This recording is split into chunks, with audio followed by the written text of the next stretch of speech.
All right, everybody. So this is our first episode of a new series that I'm doing on YouTube called Unfiltered Joy. And I've invited one of my dear friends and experts, Kari, here today to be my very first guest ever. So we're just going to jump into it. What do you say, Kari?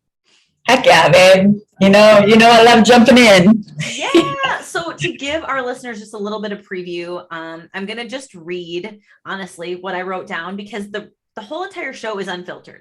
We're not going to edit it. It's not going to be, cutesy and pretty and oh, I didn't mean to say that. This is literally you can say whatever you want to say. You can use whatever language you want to use. You can share whatever perspectives you want to share. And so the only part that is scripted is this opening part. So I'm just going to read it verbatim so people can really get a feel for what it is. But what I jotted down was Unfiltered Joy is an unscripted series with the intention of growing and knowing more about one another. The goal is to shine a light on how different souls experience various life topics and navigate their joy, which I was just telling Kari that joy stands for the journey of you. So we want to experience joy together, the journey of you from a more holistic, heart-centered space.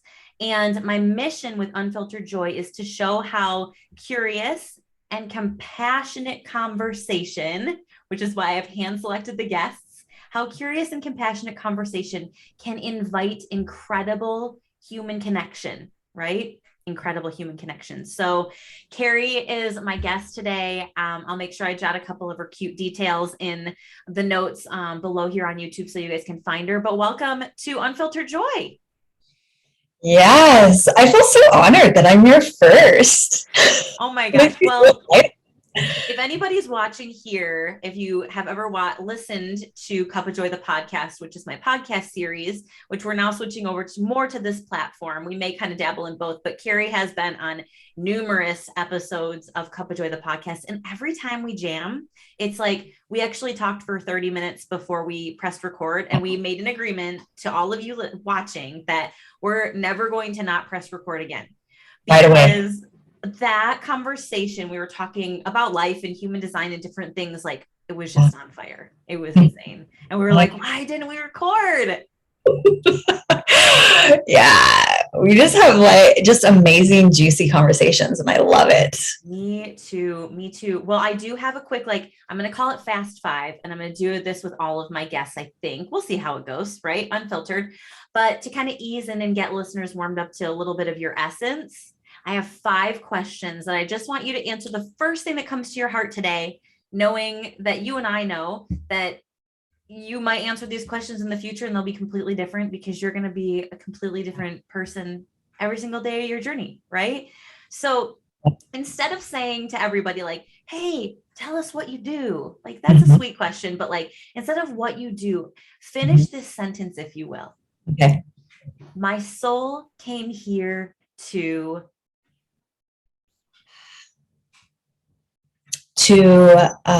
help people remember who they are. That is awesome. That's so important. We forget, don't we? Oh yeah, over and over and over again.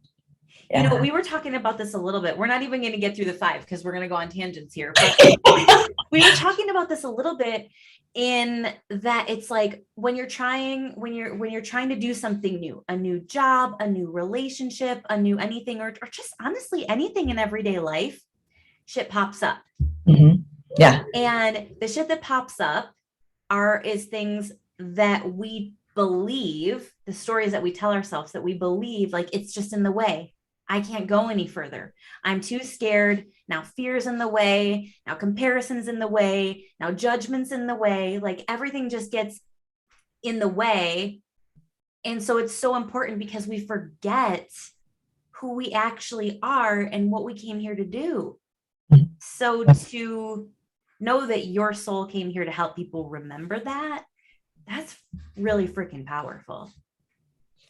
Yeah, it's wild as you navigate this process of intimacy with yourself, and you get it. You get that all of these things that come up when we're up leveling, when we're dabbling in something new, whether it's career, relationship, all the things that you listed off, like those things that come up, there's this opportunity of a gift in that, because it's shadow, it's false beliefs, it's programming, it's all these things that come up. And when we have this gift of being able to look at it, we have this opportunity on the other side of it to transcend it and to transmute it and to release it, because it's not who you are, it's not your truth.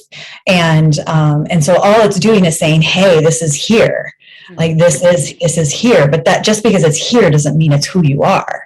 And so, but the opportunity is being able to transcend that and see that, oh, this isn't who I am. And one of the things that we were talking about was that, there's times where some things will come up where we don't feel valuable, we don't feel worthy, and those are not the truth. And so when those come up, we have this opportunity of moving through that and up leveling to a new level of really truly understanding our worthiness and our value. But a lot of people get stuck in the feeling of it and I'm not worthy, I'm not valuable, and they get stuck there. Yeah. And I love to help people to move through that and transcend that and just that's right, I am worthy, I am valuable. Yes, that, and I think, as a life coach, I feel like I sometimes struggle with telling people what I do. Yeah.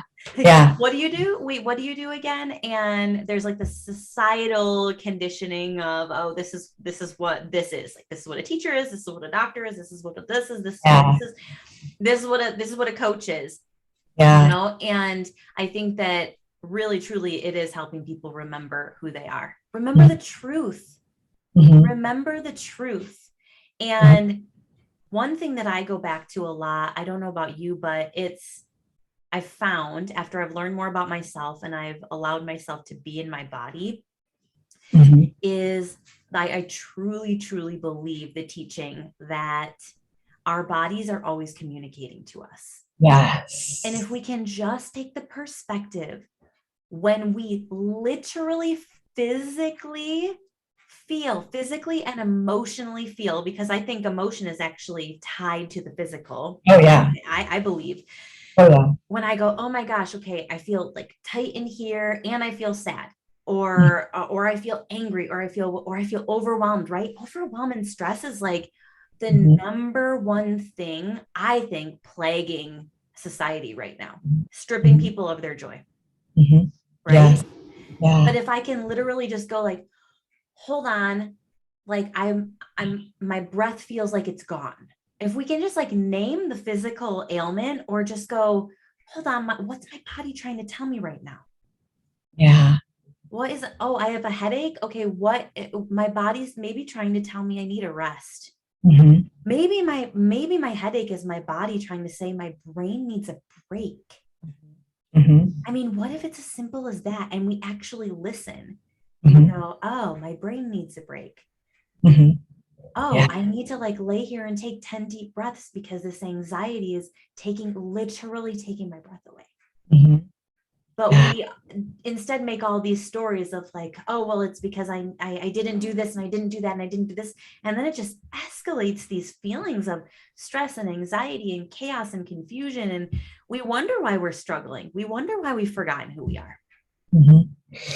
Oh my gosh, yes, 100%. And we get so identified with all of these sensations, and whether they're physical or emotional, and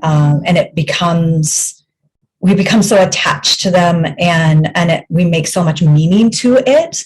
And what's the truth is that we are not any of it. It's just communication that this human suit that we chose to come into as souls is just it's telling us things hey, go here, don't go here, do this, feel this, look at this, create boundaries here. It's always communicating to us, and it communicates us through thought, through emotions, and through physical sensations. And it's such a gift. But we, for whatever reason, I don't understand why we've come to a place where we look at our body and our mind and our emotions as enemies. And we're so afraid of the way that it communicates to us. And we only like it when it communicates to us with things that feel like, quote unquote, good for us, because we've labeled things as good and bad. Yeah. And the thing is that there is no good or bad.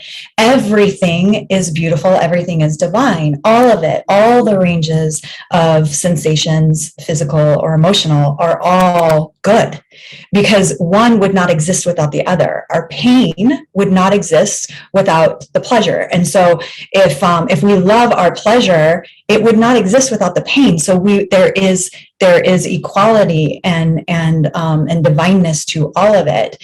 But we have created these labels around certain things as like uncomfortable or bad or wrong in our bodies. And so then we do everything we can to avoid it. But all it is information, and it's not who we are, because we are so much greater than these human suits that we're in. But we came here to experience this as souls because we have this opportunity in these bodies to be able to have understanding and this opportunity of expansion. And the expansion happens from the contraction. So it's our physicality is no different than our emotionality or our spirituality. So when we are working our physical body, like thinking of going to go work out, when we decide we want to grow, say, our bicep, we decide that we're going to go to the gym, and we can't just go there and be like, okay, I'm growing my bicep. We have to pick up a weight and we have to curl that weight. And when we do that, there's a contraction that happens. It's uncomfortable. And what ends up happening is a ripping and tearing of the muscle. The muscle doesn't grow in the contraction. The muscle grows from the resting and the fueling ourselves and the taking care of and nurturing what the ripping and tearing, the contraction. So when it's no different with our physicality, our emotionality and our spirituality. When we have a contraction, so something that's triggering or painful that happens, we have this opportunity of growth, but we can't resist it. We've got to be willing to look at it and see it as an opportunity.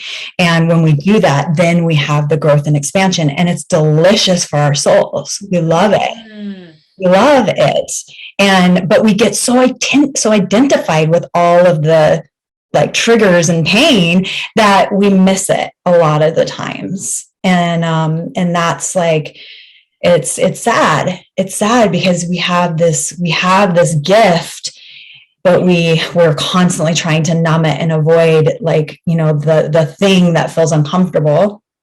And so then it continues to come around again, because our soul and God loves us so much that it just keeps bringing it back over and over and over again for an opportunity of the growth and expansion. And yeah, we just we're not seeing it. We could just see that, man, would we grow so much as a collective if we could just be okay with what's happening. So much of what you're describing for me feels like awareness and perspective.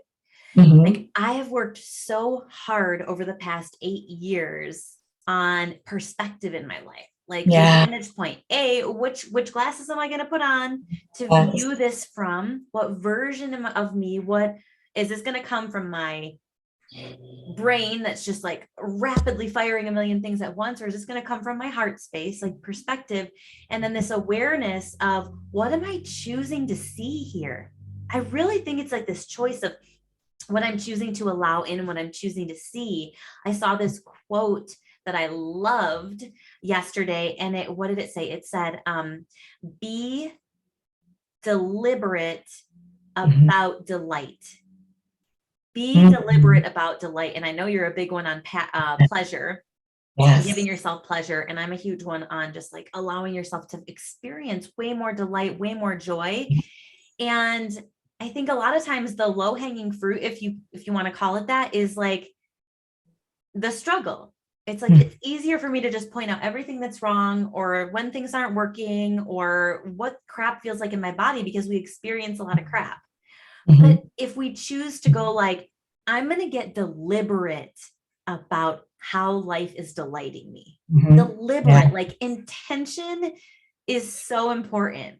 Like Mm. I'm going to deliberately seek out delight in my life. Like when I've seen you in the past share things or post things about the beautiful chair that you sit in and you enjoy your beautiful acai bowl and all your sprinklings and like the extra drizzle of honey or whatever it is that it is. It's like you can delight yourself with breakfast. You can delight yourself in conversation. You can delight yourself if you allow yourself to like go, I'm open. I'm looking for delight. I love the phrase surprise and delight as well. Yes. There's an India Ari song and the lyrics go, I wonder how life will surprise me today. I think that is one of the coolest lyrics, ever, is like, how is life going to surprise me today? How can I be delighted? Yeah. It's such like a tiny shift in the way that you're choosing to perceive the world. And that tiny little shift completely changes your reality. And so you're now, rather than being an unconscious creator, you're being a conscious creator. You're choosing your life. And we really do have that power to be able to be like the creator of your reality. But most people just are reactive to their experience, and they're also in a vibration of like, what shitty thing's going to happen next. And when you're in that space, you are going to get more of that. So when you can be in that space of, oh, I'm so excited for the universe to surprise and delight me today, and I'm excited to see like what's going to come forward, and to just be in the space of gratitude and appreciation and awe and just presence, then you're going to get that experience. And that doesn't mean that your life is just rainbow and sunshine. It just absolutely not in that space and have something painful come through, and it can still be delightful. And I know, like, I think probably a couple of years ago, if I would have heard somebody say that, I'd have been like, there's no way that I am going to enjoy my pain. Yeah. I promise you, there have been some of my most sacred and spiritual moments has been in my deepest, darkest, painful moments. But that's because I chose to have a certain perspective and lens on as I was navigating that thing. So it wasn't about like not feeling my pain. I'm fully in it. And there is a delightfulness to it because I see more of who I am and how I operate. I'm seeing my parts, I'm seeing my wounds, and I'm understanding myself more. And that's delightful. Like, I love that. I love understanding myself more. Yes. And I think when you allow yourself to go like, okay, I'm available to be delighted. I'm being deliberate about this. And then something does drop in that's unexpected. You can go, wow, this is incredible because I choose to believe that this is preparing me for something great. Always. What if we just choose to say that in the dark times, in the moments, knowing that dark does create light, like they work cohesively, not against each other, right? They work cohesively. When we can say like, whoa, this isn't what I was expecting. It's making me feel sad, mad, anxious, whatever, it's making me feel that. And I know that by allowing myself to feel sad or mad or overwhelmed or just feel it, sit in it, this is going to create something that I can't even imagine. Something is coming from this because of this. That's when we be that moments, those moments are when we actually take our power back. Yes. You know? Yes. When you can step out of the victim mentality and go, whoa, hold on, this sucks. Don't love how it feels, but I know that it's preparing me for something, or I know that something, this is on path for me. This is right on path for me. That's when we go like, there's my power. I got it. Always. And it's so wild when you start when you start being so much more conscious of your experience, and then even just your desires and your wants and your needs and your things that you're putting out into the world, the universe, God, spirit will always bring forward that opportunity of being able to meet that need and that desire. And a lot of times, what ends up happening is you're being shown the things that are blocking you from that. So sometimes it's just this easy flow. I desire this thing, and it's here. It's like, wow, that was fun. We love that. Mm-hmm. But we get so frustrated when we put out a desire. I desire to be this or have this.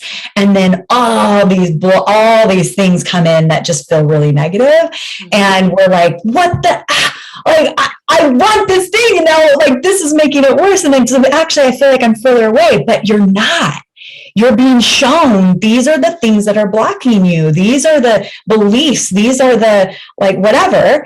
And so if you can just see it as that, then you're able to move through the thing, and you get the thing. The thing becomes manifested. And man, have I been experiencing that recently over the last couple of months. I've been in this process of really desiring a higher wealth consciousness, and just pulling in and bringing in and manifesting higher levels of abundance. Yeah. And so spirit has really been showing me, here's your beliefs that are blocking you from having those things, having that level of abundance. And it's not comfortable. Yeah. Is not comfortable, but every single time I'm like, yes, okay, now I understand. Like these are these beliefs that I have, and okay, I get to be with that, and I get to be with those parts and be super intimate with myself. One of my I love the word intimacy. Mm-hmm. And when you break it down, what it actually means is into me see. And so when you really truly look into yourself, you understand yourself so much more. And that's where the empowerment happens, because if you're just being reactive and just feeling like everything is outside of you and things are just happening to you, you now have no power. But when you take radical responsibility for your experience and realize that you are attracting everything 100% always and always, then now you are empowered. You're owning it. Okay, this is here. What is this showing me about myself?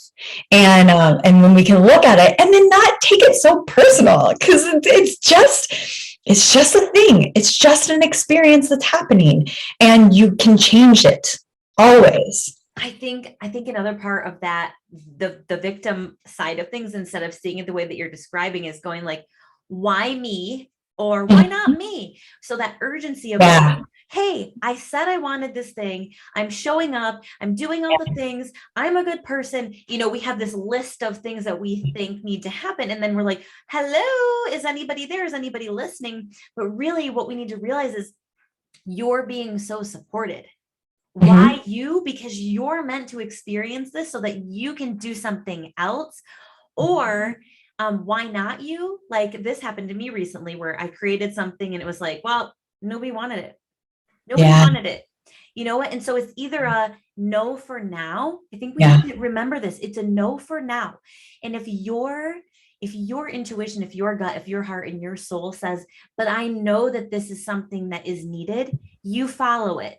You follow it. Maybe you just take it a little bit lighter, or you take a step back so you can see it in a new way, and you keep following it, right? This is why we have people who are successful. If you want to use like fame or money as a success measure, that's a whole other conversation, but right, a societal success measure is a lot of them just go like, I was told no a million times. How many times have we heard the story? But I knew that I was meant for it, right? Whether it's a Olympic athlete or whatever, right? Or Beyonce, whoever. Well, I was told no a million times, but I just kept doing it. I just kept showing up to the gigs. I hosted my own gigs. I did my own thing. And maybe I wasn't on the stage, but I was on the stage over here. right? I was still creating impact and doing what I loved and my soul's calling. And then I think there's the other part of it. It's like, why not you? Because maybe you're trying to go in a direction that your soul wasn't actually put here to do. And so I think there's this trial and error of like differentiating of this is what I want to do from my headspace, and the universe going, no, no, not that. That's not for you. That's not for you. That's not for you. And so it feels like you're getting rejected and kicked out of what you want, but that was never for you. Yes. And then there's another time where it's like, you know, you're getting rejected or you're getting shut down and slammed, but your heart's just like, I know this is it. I know this is it. And so you just keep picking yourself back up and trying it in different ways, in different versions of you. Like failure is so important. If we don't fail, we don't create this new level of ourselves to go and try things again in a different way, you know? Oh my gosh, there's so much value in everything you just shared. I really hope that everybody just really let that soak in, because that's the fun thing about this life is that we just don't know. You know, we think we know, and then there's a turn, and then there's something else. But we love that. We don't actually want life to be totally laid out and predictable. It would be really, really, really boring. And it just, we would get bored with it. We're like, why are we doing this? Like, I know every step and every process. So we love that. We don't know what's coming next. But what's so important in that process to really get to a place where we fine tune the ability to know the directions, but then also know that if there's always going to be something more and unexpected along that path, is to really tune into our intuition and really feel into, where am I creating this from? Am I creating this from a place of lack and needing validation and worthiness? Because that's, our soul is going to be like, no, you're gonna, like, we're not doing that. Or is it coming from a real like heart space? And like from true like inspiration and intuition and guidance and downloads that have come through. And even from that place, sometimes it looks like a fail. Yes. So then it's a matter of, no, this was true. Like, this is truth. I am to do this. And so maybe you were experiencing that, like the fail, because it was important for you to experience what that feels like and to still follow through with it and still stay committed to the vision. And so then on the other side of it, then all of a sudden there's this influx of, you know, whatever it is that like didn't come in the first time, but you have so much appreciation because you experienced the lack of it. So there's, you know, it's like, it's really tuning into, where is this coming from? And then if it's coming from our heart space and from like intuitive downloads that came through, to hold that vision and feel be unavailable for anything less than the success of it. And when we experience those falls and those fails, all it does is just strengthen us and hold us so crystal clear in our vision. And then having gratitude and appreciation for what comes in, because we've experienced the lack of it. So there's always a gift in all the ways. And I've definitely created from a place of lack and like feeling like I need to do this because I need to like show, like I need that worthiness wound to be like, you know, soothed, and it doesn't work. And that's always so humbling, and it's always really like a powerful lesson for me to navigate through.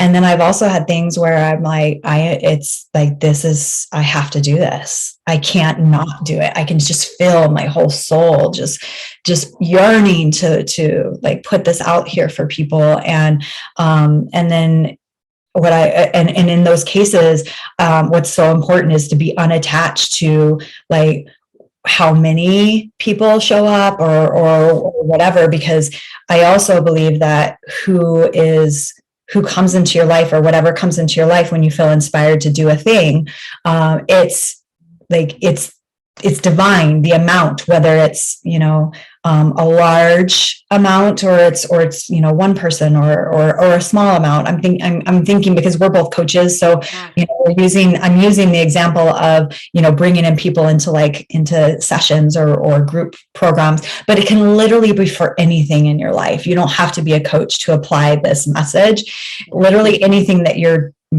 desiring to manifest and you feel inspired to manifest, be unattached to the outcome of it, because you're going to get exactly what you are supposed to get.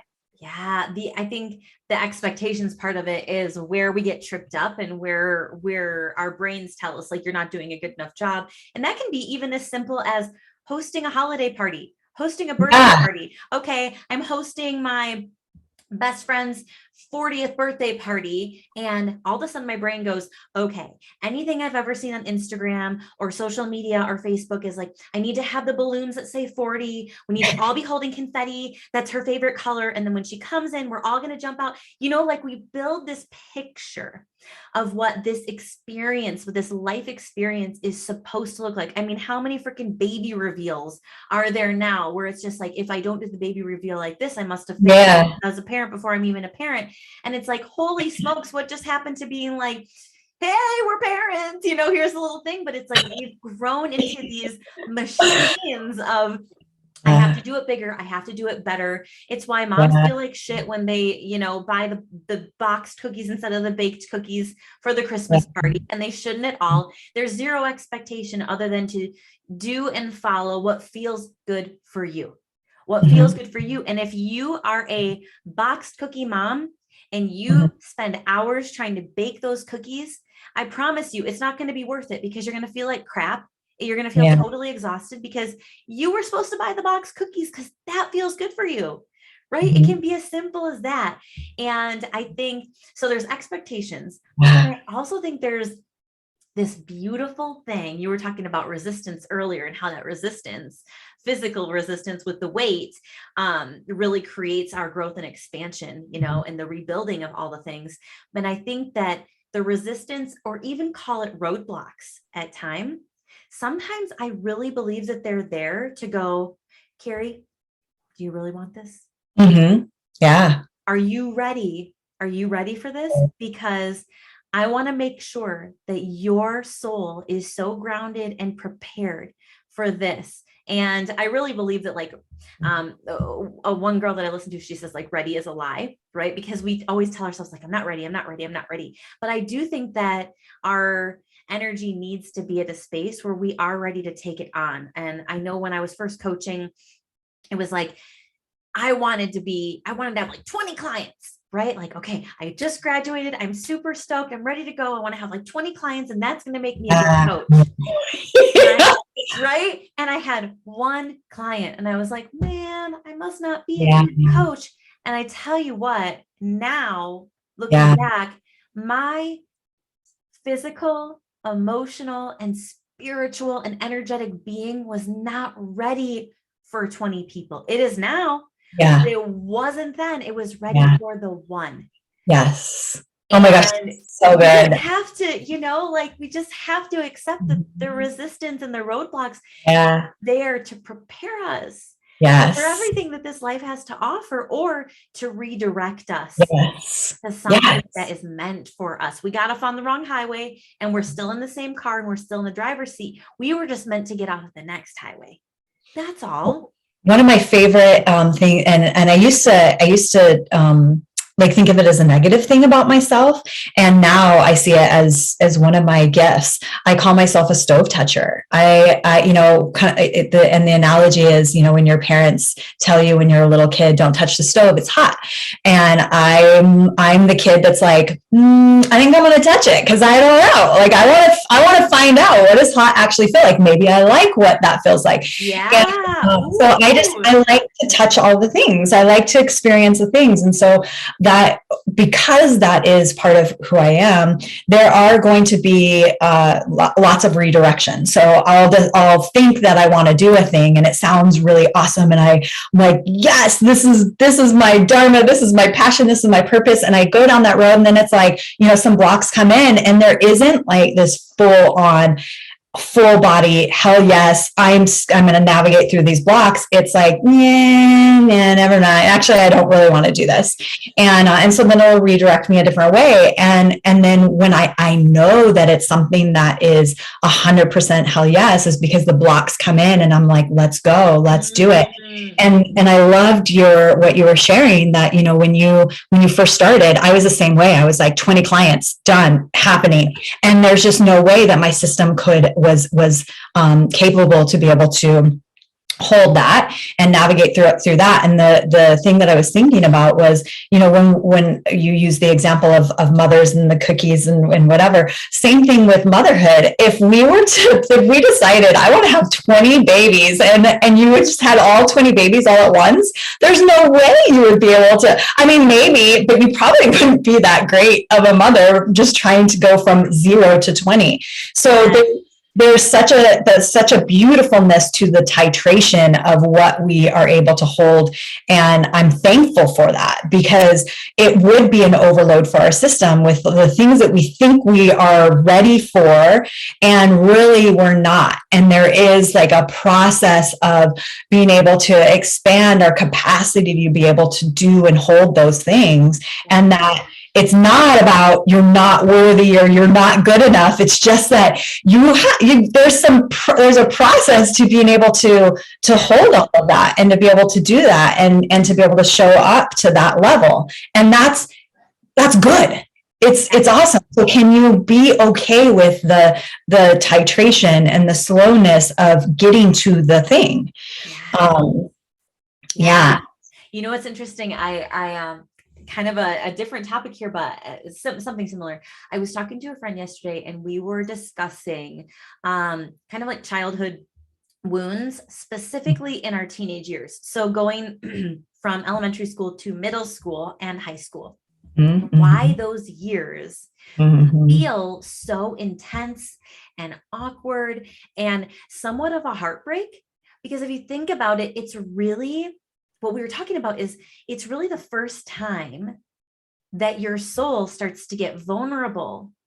And when it's the first time that you notice that there are going to be things in life that make you feel unsafe, that make you feel vulnerable, because when you're kind of in those elementary years, you're protected so much more.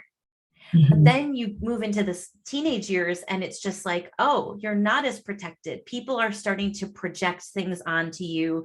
People are starting to judge things because that's, that phase that you're in this real experimentation phase of figuring out who you are and what it means to feel intimacy, feel connection, feel all these things. And it's really why I think that this concept of like your first love pops up in those years, because we're experimenting with that sensation on a totally different level than anything else, physically, emotionally, energetically. And our bodies go like, whoa, I've never felt this level of this before.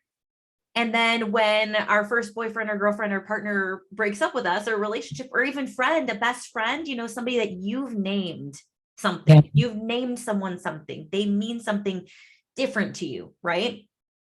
When they decide to change their feelings with you, it's the first time we experience heartbreak because we've never felt that before. And the reason why I bring this up is because we're talking about that expansion and those failures and things like that. And we can't expand if we never feel that pain. Pain is so important. It's such a teacher, because we expand in our ability to feel those range of motions. When we can feel more and more and more and more pain, we expand our capacity to move through life with it instead of resist it all the time. You know what I mean? Yeah. I love to talk to my clients about, just really expanding their capacity to feel more, just really expanding their emotional landscape. And the more that you're able to feel all of it, then, you have such deep levels of love and bliss and delightfulness, like all of those feelings that we desire. But you've got to be you've got to feel safe to feel all the other emotions, because those ones would not exist and you wouldn't be able to understand them without experiencing the others. Because if all there was love and there was nothing else, there was no other emotions, no anger, no sadness, no anxiety or any of that, we would not understand love, because that's all that there was. So there was nothing to compare it to or to contrast it with, to understand, oh, this is what love is. We wouldn't understand light if there was no shadow. It would just be light. But because there's shadow, now we can see, oh, that's light. That's what light is, because there's a contrast to it. Mm-hmm. So the more that we can allow ourselves to feel all of it, the heartbreak and the sadness, then we have this opportunity of feeling all of the things that we just desire and crave so much more. Yeah. Yeah. And it feels easier. It just feels, it feels simpler. It feels flowier. A lot of people use that word. I wanted to share with you some, like, a big download that's been coming in, and it's a super simple concept, but it was a big download that came in. I was on the treadmill the other day. I've been going to these new classes, and to just, like, I've been getting the calling, like, okay, push your body more. And it's been a long time since I've gotten that calling, because I'm really gentle with my body now, but the masculine side of me has been coming out, like, let's get it. And not in a crazy way. Like, I used to be an over-exerciser. I used to have exercise addiction, actually, and eating disorders and all that, disordered eating and all that kind of stuff. And I know you and I have talked about that before, but what's coming in this time is like, ooh, you've got something in you. Like, let's get it. So I was on the treadmill the other day, and I just kept hearing, like, this voice inside of me say, you are limitless. You are limitless. You are limitless. And so it got me thinking about, like, what is a limitless life or a limitless lifestyle? What does that look like to have a limitless life? Because we actually are limitless, but we put the shackles on and limit ourselves. Yeah. We do that. It's self-induced. Totally. Yes. And it's wild. And you look at that, you're like, oh my gosh. Like, yeah, you hear that all the time. Yeah. And it's like, oh, that would be cool. But I don't know if I fully believe that. But when you really start understanding we really truly are limitless, it's exciting and kind of scary, because you're like, I literally could do anything in this life. One visual that I got, I have a mentor that I can't remember what the topic was that we were talking about, but he was giving me this visual, or maybe the visual came in for myself. I can't remember, but I was seeing myself in this dark room, and this room is full of gold and diamonds and jewels. Like, literally, it's limitless. It's just this infinite room. There's not even, like, maybe there's no even room. It's like there's no even walls to it. It's just limitless, and it's pitch black. And I've been in the pitch black a lot of my life, and so I can't see my value, but that doesn't mean it's not there. And so what I was seeing was that I now have this flashlight, and I'm like, holy, okay, I have value. Wow, there's a lot in here. But I have not even gotten to the point where there's full on floodlight on all of my value. But just because I'm seeing it with a flashlight right now does not mean that it's not all there. It's just my awareness is not fully open to seeing my full value. And I think a lot of us are in the dark.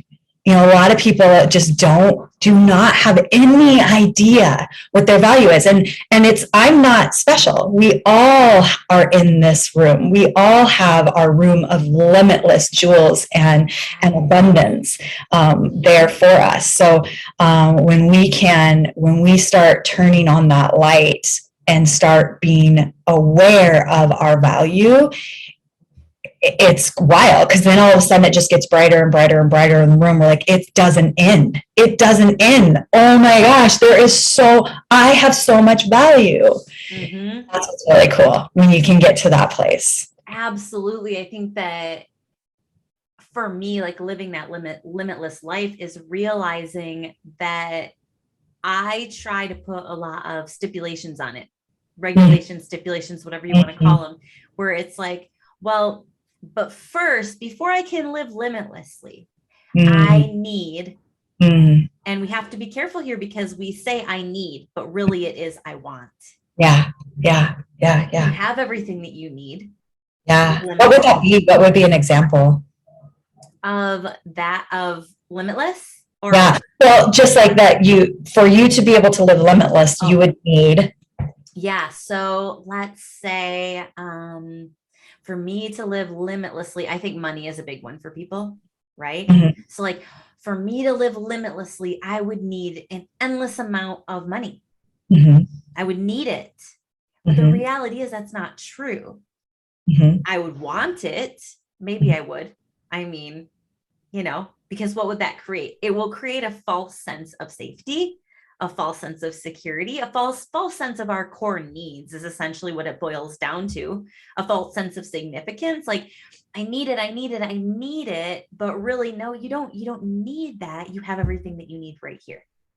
All of the resource that you need right here inside of yourself. It's the limiting beliefs. That's what it is.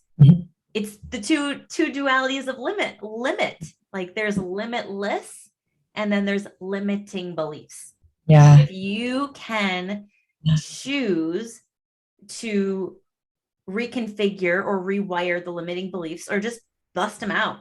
That's not true. That's not my truth. That's a limiting belief. Flash the flashlight on it. That's not true. There's tons of gold around here. Whoa. Right? Then I think we pave the way to limitlessness. And I feel like it's almost kind of like I just had a vision of the Wizard of Oz, like the golden road, the yellow brick road. Just like go in the direction. Go in the direction of. And see where it takes you. And honestly, the quickest and fastest way and the only way that you can get there is by really figuring out what are the states, like what is the feeling that those things that I think are going to bring me, like the things that I think. So for example, you were using, to be able to be limitless, I would need limitless amount of money. And so, okay, great. What are the feelings and the states that you would be in if you had limitless amount of money? And so for me, it would be freedom. I would feel free. I would feel abundant. And there's some other ones, but I'm going to use those two examples. So, okay, great. But we know that there is no, the win-then game doesn't work. So when I get here, then I'll feel this way. And a big one for us was when I lose X amount of weight, then I'll feel confident. Then I'll love myself. And it never worked. I got down to a size 0, literally down to nothing. And I still it wasn't good enough. I would get to the goal weight that I wanted and it still was not good enough. So it never works that way. And so when we can embody the state before we even get the thing, that's the key. Because then now we can't, because remember, we are the creators of our reality and we create our reality by the states and the vibrations that we're in, and we attract in more of what we are. And thank goodness, because I don't want to attract in things that I'm not. But then when I do attract in things that I don't like, that's awareness showing me, okay, there's something in me that's attracting that. That's a vibrational match to that. What needs to shift? But when we can just own that vibration of abundance and freedom, then we will attract in the limitless amount of money. Because that's the state that you believe you need to be in to be able to attract that. And that doesn't mean that when lack comes in or uncomfortable things that we bypass it. You can, and I call this emotional maturity and ability to be able to navigate what is in our system, but not let it completely take us over. So you can be in a state of freedom and even abundance and look at your lack and fill your lack story in your things. So it's not one or the other. You can have both of those in your system at the same time, but that takes some practice, and it takes a lot of observing and not identifying and looking at them from those higher vantage points and different perspectives, and not attaching to it and just like identifying with it like it means something about you that this is here. So when we can be in those states that we think that like limitless would feel like now, right now, before you even get to that place of limitless, you will get there, period.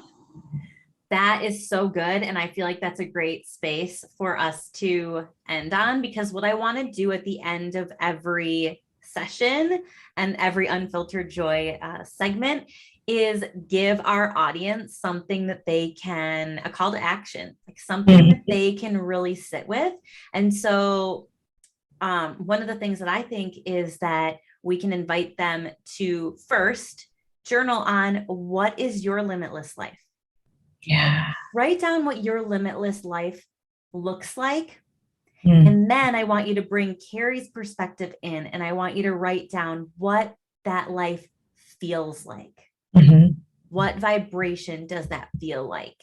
And let us know. If you want to let us know, you can jot in the comments here. You can also go to Joyfully Be. You can DM me. You can DM Kari, because we love to interact with folks. So this is not a one-way street. We want you guys to talk to us. Let us know what resonated with you, what felt good, what tips, what takeaways you loved.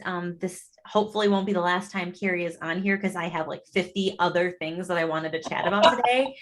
But before we end, Kari, where can people find more of you? Yeah, I actually am not on social media at all. So my website is a great place to connect with me. And I'm sure you'll put it in the show notes, but it's Starlight Coaching. And then I'm also going to be starting a podcast as well, which you will be on. I'm like, we're just going to go back and forth and just be on each other's podcasts. So that podcast is actually going to be launching in 2022, and it will be Ignite, Awaken, and Expand. So people can look for that. There's going to be lots of juicy, same kind of setup as far as like just conversations around things that just really matter and that light me up, things that I like to talk about. So yeah. I love it. I love it. Thank you so much for being the first guest on Unfiltered Joy. Yeah, thank you. It was a great conversation. I just think it's so much fun to talk to you, be in your energy, and go back and forth on things that mean so much to us and hopefully mean so much to other people, helping everybody grow together. So thanks everybody for tuning in. Keep watching. Make sure that you go out into the world, shine your light bright, and live a limitless life. Take care. Yes.